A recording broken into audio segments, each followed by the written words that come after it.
This is Google Pixel 7 Pro.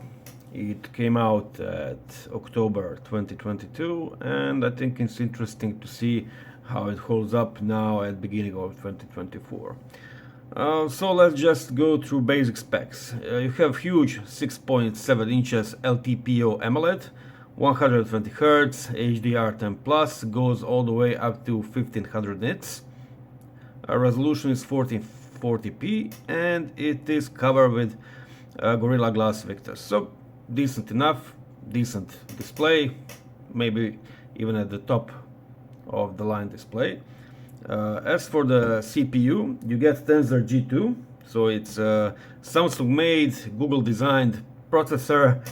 It's not the best, okay, but for everyday usage it's okay. Battery is 5000 milliamps. It charges with 23 watts, wired and wirelessly. And as for the camera, we have triple camera setup, 50 megapixel main, f1.85, f1.9. The ultra wide is 12 megapixels, and it has autofocus. And the zoom lens is periscope, 5 times optical zoom, 48 megapixels with f3.5. So very nice, very decent camera setup. I'll show you photo samples later. Okay, let's talk a bit about software. So it's Android 14. It's naked Android from Google. It works really nice. Okay, so everything is smooth, animated. You have no problems with speed of a user interface. It's much faster than, let's say, Xiaomi 13 I'm recording this with. But you still don't have some options like large folders that others have. You still don't have double tap to lock. You can't get rid of this annoying Google's widget. It's just there. I mean, you can, but you need to root it or something. I have no. I don't want to do that. So yeah, kind of. What it has, it works great, but it misses few options for me to use it every day. So I switched it to Nova Launcher just to have that double tap to sleep. You'll see when you have Nova Launcher, just a second, and then you have that double tap to sleep, and yeah, it's up. You have beautiful always on display that is animated with lock screen with Android 14. So when you close it, it's like this, and when you double tap it, it's like this. Fingerprint scanner is amazing, works really fast. So in that aspect, still great phone. What I don't like much about this phone is its processor. Tensor G2. And when you run some intensive games, let's say GTA San Andreas, I will show you now. It kind of, it's not the smoothest experience there is. Okay, I'll show you now. Okay, so as you can see, it's a bit laggy. So in the games, if you're a heavy gamer, maybe don't buy this one. Okay, so far so good. Let's try entering the vehicle.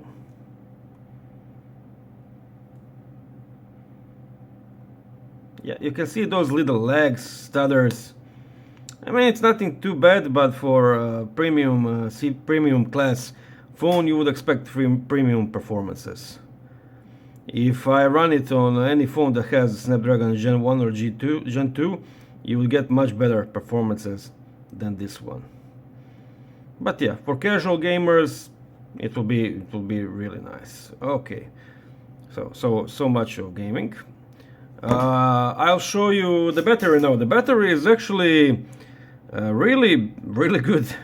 Okay, so I've took it off the charger yesterday in the morning, and sometimes yesterday afternoon I switched the SIM card from it to Xiaomi 13, and I have around 4 hours of screen on time. I will show you a few screenshots now. Basically, I've never had less than 5 or 6 hours of screen on time. Just a second. Where are screenshots? What the fuck? Here they are. Okay, so let's say here I had 16% battery left, 5 hours of screen on time, and this was with everything turned on, and I even was at the place with the low battery coverage. So in that aspect, great battery. It never let me down, let's say the middle of the day that I need to charge, never. So here you can see, just a second, where was it? Yeah, I had 32 battery left, and I had 5 hours of screen on time. So as for the battery, when phone came out, it was not so good. But I guess the updates over the time really did its thing, and now you have all day battery life. Charging could be faster, but because charging is still kind of slow, it actually helps me with battery health. Just a second. So I have 56 battery cycles, and battery is still around 98% last time I checked a few days ago, health. So that's just amazing. Okay, let's go to the camera. So the camera app is a bit different than it was. It was updated with, I think, Google Pixel 8 Pro. So now you have photo and video separately. So photo, you have all the photo modes like photosphere, panorama, night sight photo, portrait, long exposure, action pan.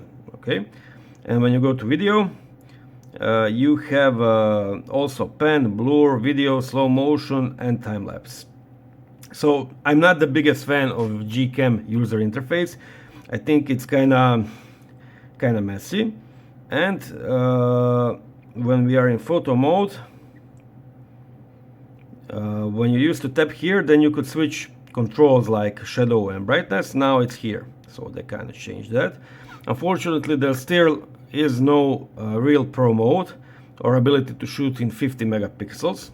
However, if you install SGcam, then you get real pro mode with focus option, shutter speed, ISO values. And just a second, what's more interesting, you get option to select if you want phone to decide which lens to use, or you can choose it manually. So when you change to manual, when you change to telephoto lens, it will be real telephoto, it will not be crop. So use this alternative and it will be great. Mainly the main problem for me with Pixel phones is you can do everything, but you need to use alternative apps. Okay, so I think Google should do that. I mean, I hate navigation gestures. I just hate them. I like to use buttons. I'm the old-fashioned guy that likes buttons, but when you are on Google Pixel, just a second.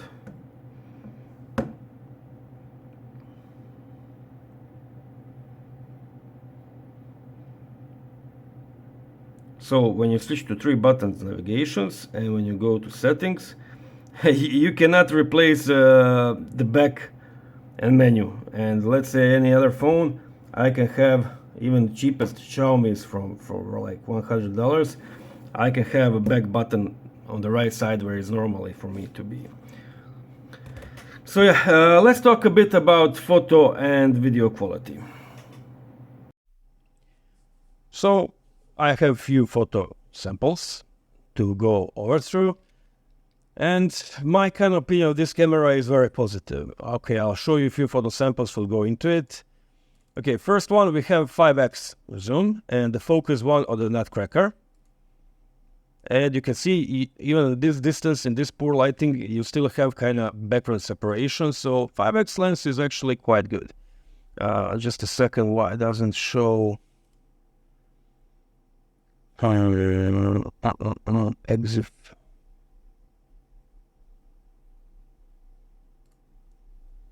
Here it is. So you can see HDR plus, everything like that. Let me see, ISO value is below 1000, so it's kind of okay. Okay, let's go further. Daylight shot, you can see how nice and crispy are details in coffee mug. Background blur, very nice. Okay. This is an inside shot, and here you can see how HDR sometimes can be over aggressive. So lights do not look like this. This should be kind of more to the white, but yeah, I guess there's no such thing as perfect camera. But yeah, let's move on. Okay, this is a portrait shot with 2x zoom. It's not so bad. The 2x zoom is digital, but it does some sensor cropping or something, so you get kind of decent results. Okay, harsh lighting, harsh conditions, still very good photo. Okay, this is 1x, not so bad. Okay, this is 1x. You can see details and shadows are well preserved. Highlights are not blown out, so this is what you want to get from your photo. When we go to the 2x, again, that's sensor cropping. You get basically the same quality, and that's kind of impressive. It's not as detailed as 1x, but that's kind of expected. Yeah, sorry. And then we go to 5x. 5x switches lens, and very nice and detailed shot. And 10x, also very nice. Not as much details, but this is as good as telephoto lenses come these days in phones. Ultra wide, as you can see, there's no distortion on the edges of the display, and highlights are very nicely preserved, and shadows as well. So this Google's processing is very, very, very nice on all lenses, even in ultra wide, that is usually the lowest quality lens. Portrait mode, 2x.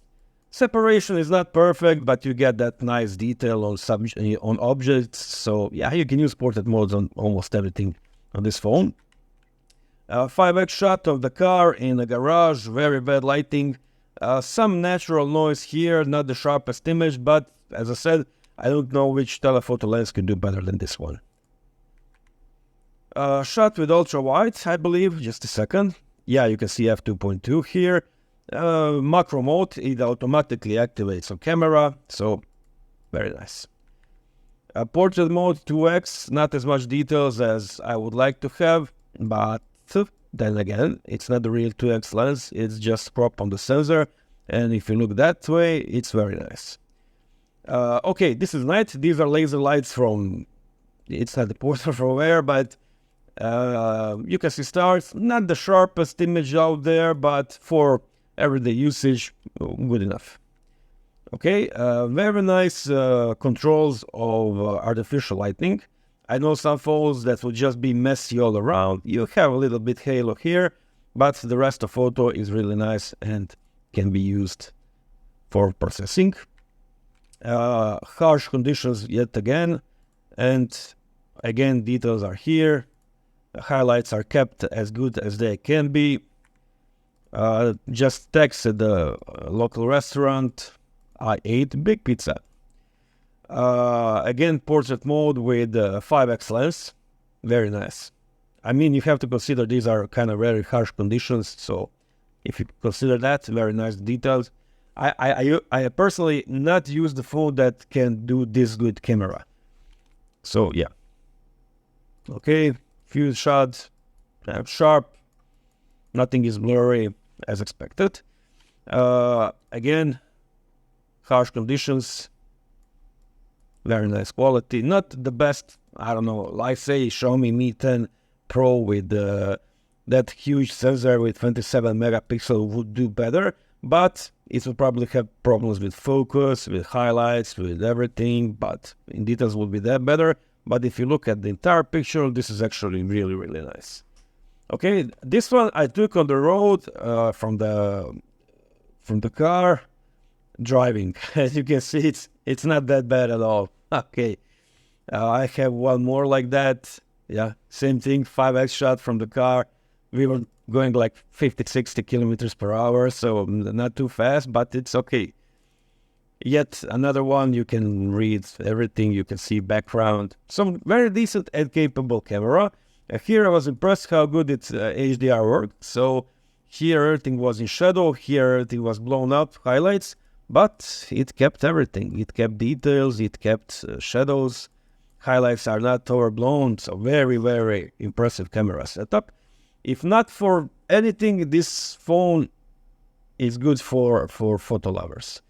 Okay, I'll just show you a few more shots. Again, 5x. Everything is readable, details are nice, nothing is over sharpened. Coffee table, details again great. Bokeh, very nice. Again, one night mode. Not the best, but decent night mode. Okay, I went to throw trash, and then I took the shot of this. It kind of looked interesting to me. As you can see, highlights very nice preserved, shadows are not brushed, so very good. What else? I show you portrait mode with 2x. Nice separation. Details could be better. Okay, here we have 1x. Okay, or maybe is, yeah, sorry, this is ultra wide. Ultra wide, and you see this girl here, and this is where we go to 5x. So yeah, very nice to have all these lenses on it. Very versatile camera. Here again we have I think 1x. Yeah, 1x. Nice details, nice textures. Up 2x. Cropped in sensor. Again, nice details, nice textures. 5x. Everything is readable. You can count what people put here. Texture is great. This is a padding mode, so you can take some cool photos like this. Like this, not always the perfect result, but sometimes it gets, let's say here, this is a padding mode with 5x lens. Very nice. With 1x lens. Again, 1x. Nice, sharp, but not totally sharpened. 5x. This 5x lens is really cool to have. Again, 5x, just shot of a cat. And not the best, but what can you do? Okay, I'll show you a few video samples now.